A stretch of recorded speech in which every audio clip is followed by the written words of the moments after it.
If I could go back to when I was just starting my spiritual business, there are two key things that I would do differently.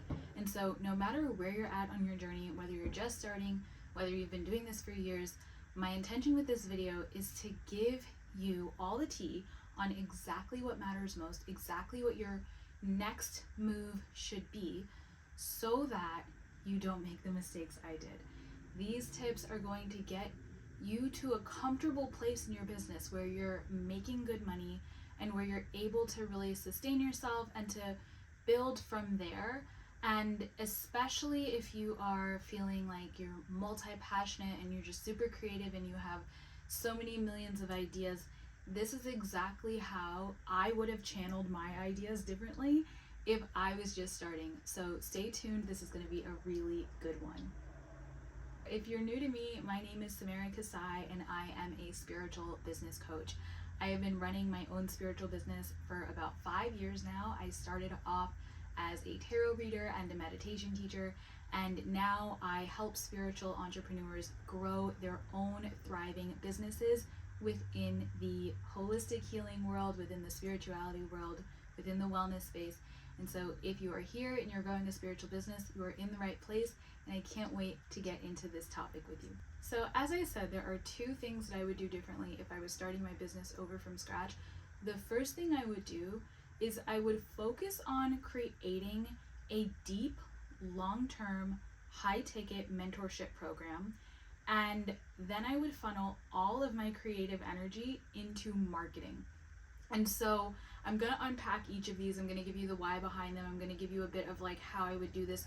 But if you take nothing else from this video, know that the two most important steps to take to establish yourself as a spiritual business owner are to have a high ticket, long-term, one-to-one mentorship program and to channel a ton of your creative energy into marketing. And I'm going to get into why in just a second. So with the high ticket one-to-one mentorship, this is crucial for a couple of reasons. The first is, if you think about yourself, you want to make sure that you are having a sustainable income and that you're making the amount of money that is comfortable for you, that you're not asking yourself to live off of like pennies.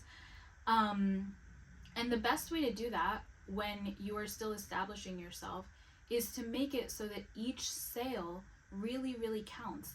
And so if you can sell something where it's $500 a month, let's say, for 6 months, or you can even bump up and say it's $1,000 a month for 6 months, you make a couple of sales and you are making a solid income. And I want that for each of you, and I want you to get there quickly.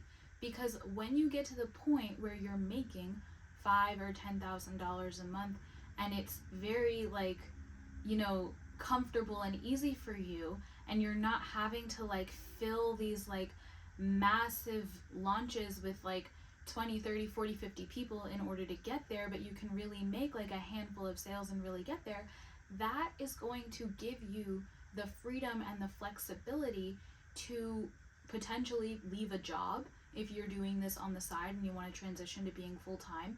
That'll give you the flexibility to really learn the skills of like doing bigger scale program launches, but knowing that your income isn't depending on that. So right now, at the time that I'm recording this, I have a high ticket mentorship program. I also have a membership and I have courses. And one of the things that I'll just say I messed up in the beginning was I was afraid to charge high ticket. And so my first offers were groups that were like middle ticket, like $300, $400 up to like $700 or $800 for the whole time, not like monthly. And so doing these groups was obviously very rewarding. I loved the people I was working with. I loved the discussions we were having, and it really like lit my soul on fire to be doing the work, but it made it very hard to sustain a comfortable income in the beginning. And so I really wish that at the time I had worked through the fears that I felt around charging high ticket, and had decided that my work was valuable and that I did have what it takes to connect with the people who were going to be a match for my prices. Because in my second year of business, that was when I introduced a high ticket mentorship. And even then, it was, you know, I'm happy that I did it and I want to give my past self a lot of credit.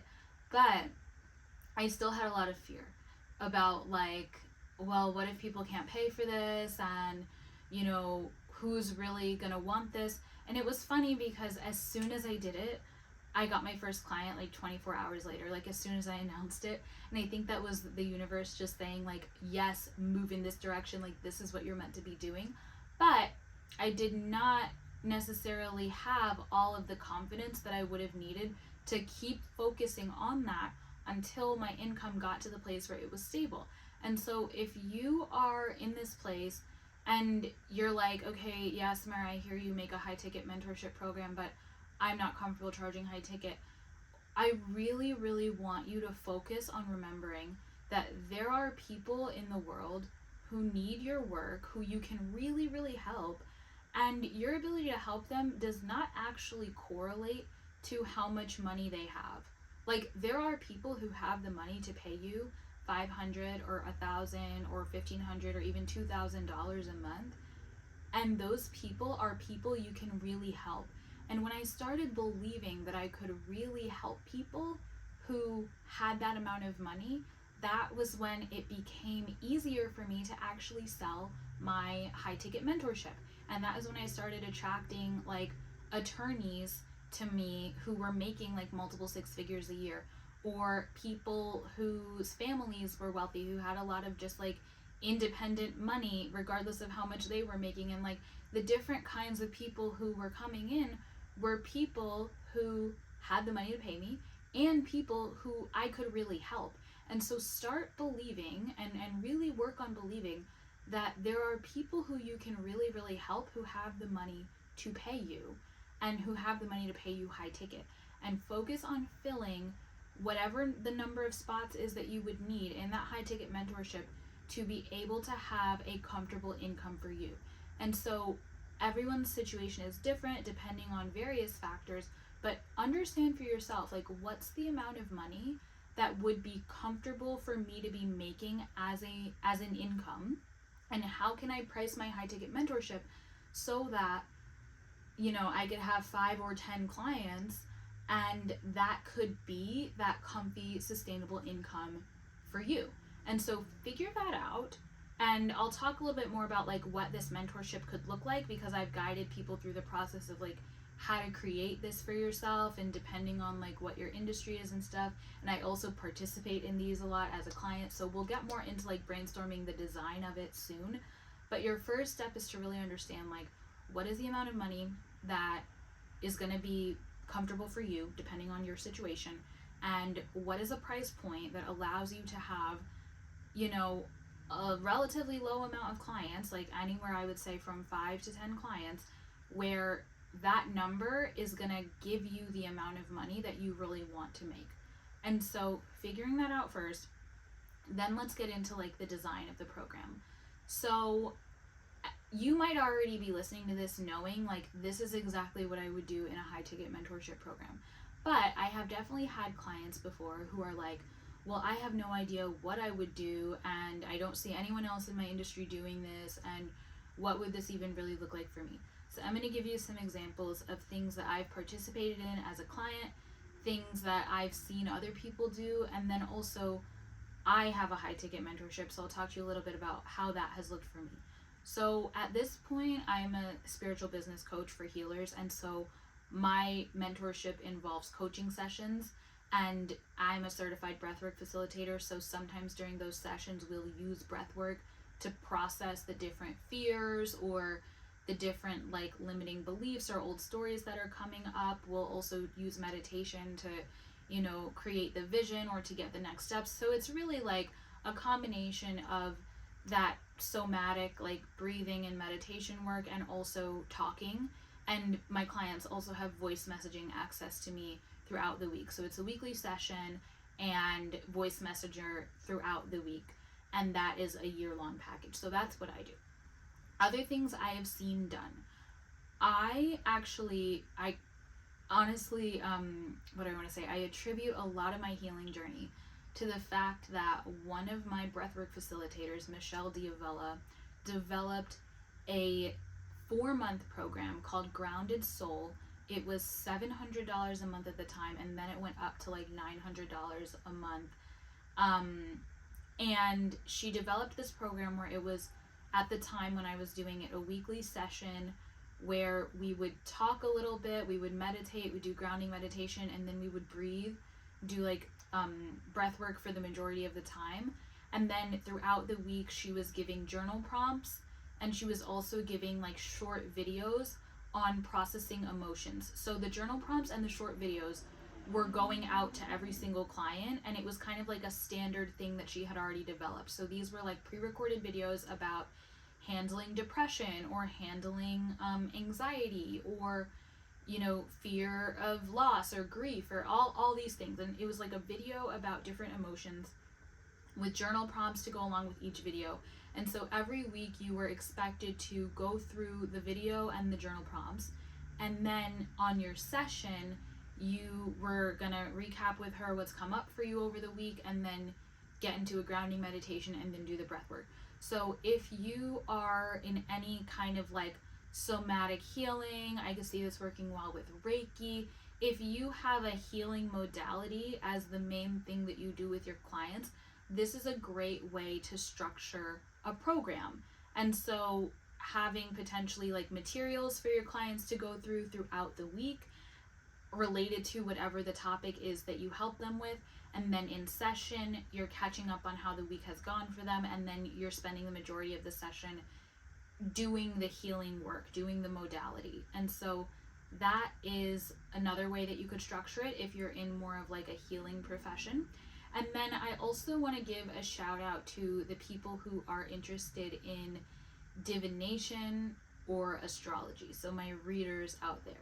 Now I have a client who does an astro mentorship program, and the way that their program is set up is that over the course of a year they sit with the person and help them make various decisions based on the astrology of what's going on at the time and how that's interacting with their chart.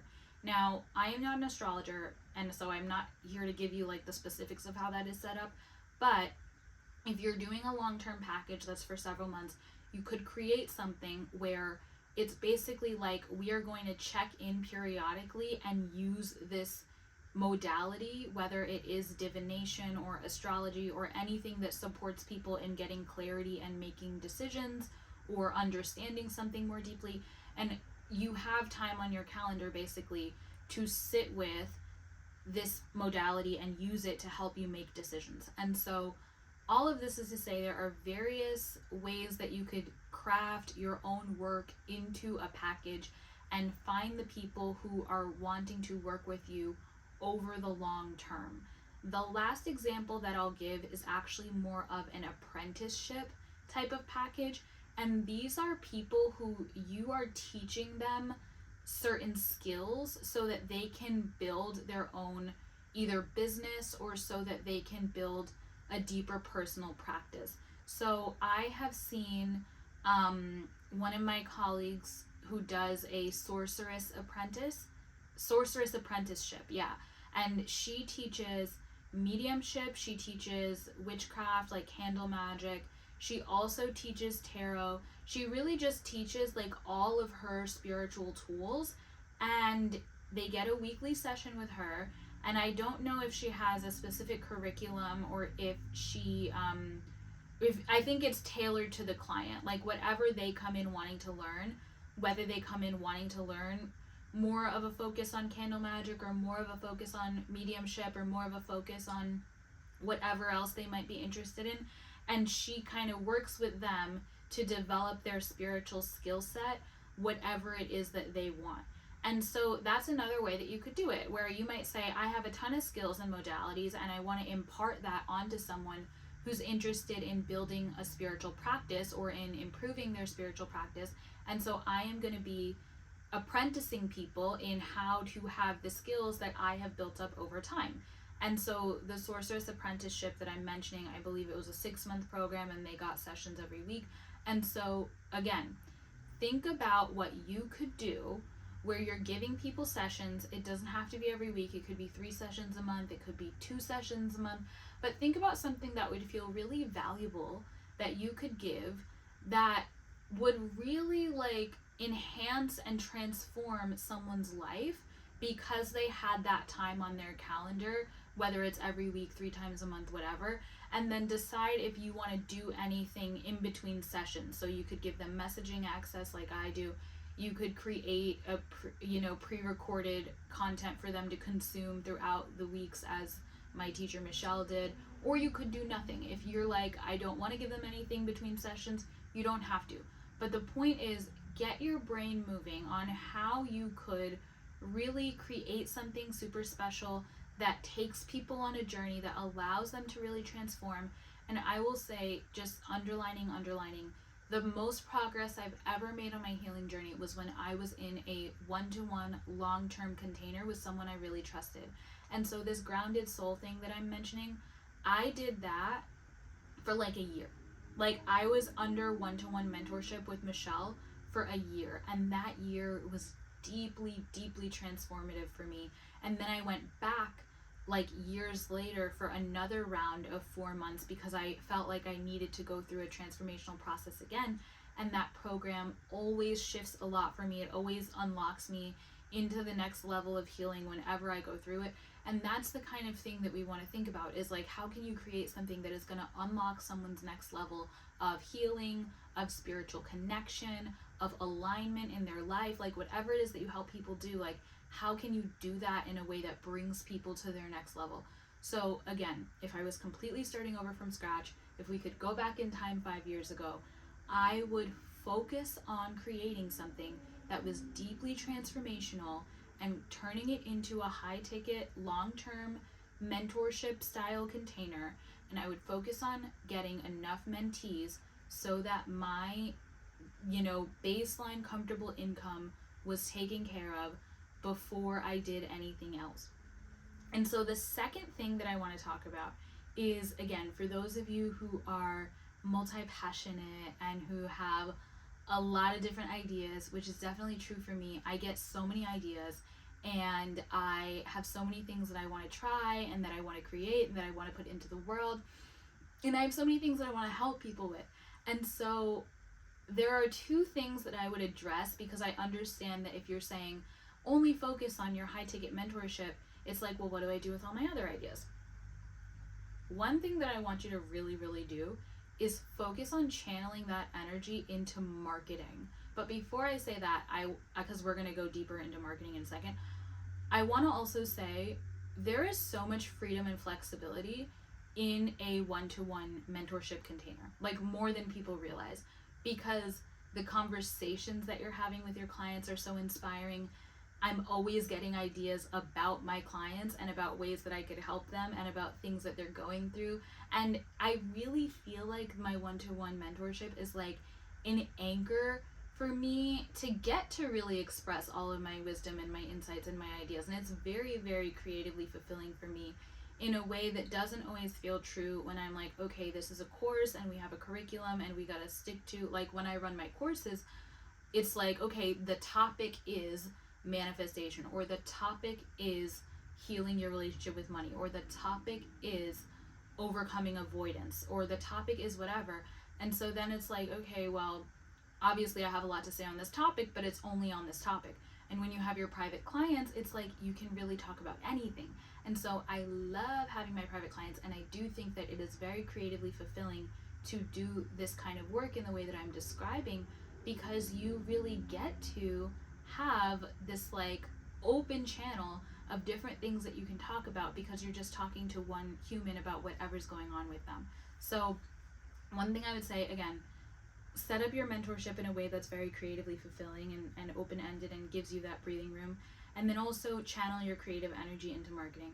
So one thing I would totally have done differently is, instead of saying, I am going to create all of these groups and courses, etc., and put them behind a paywall, I would focus on creating really high quality free content and free experiences, and even going out in the community and doing events just to meet people and to connect, right? Because ultimately, the way that we do business, and I've talked about this in other episodes or in other YouTube videos, and I even have a whole video that's like 40 minutes long, all on marketing.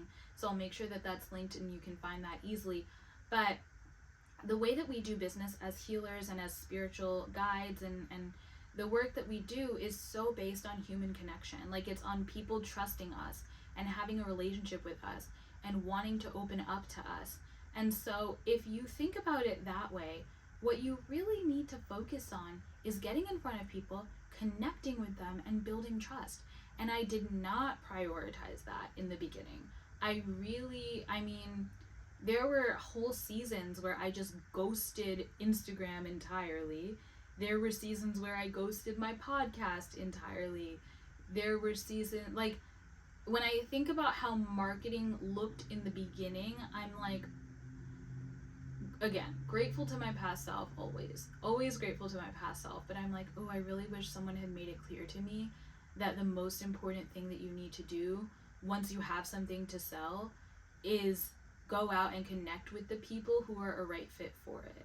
And I'm sure someone told me this, and I'm sure I didn't take it seriously, but like, I would channel all of it into marketing. So if I was like, so for example, one of my early courses was about healing your relationship with money. It was called Cash Flow, and I created that in the first year of my business.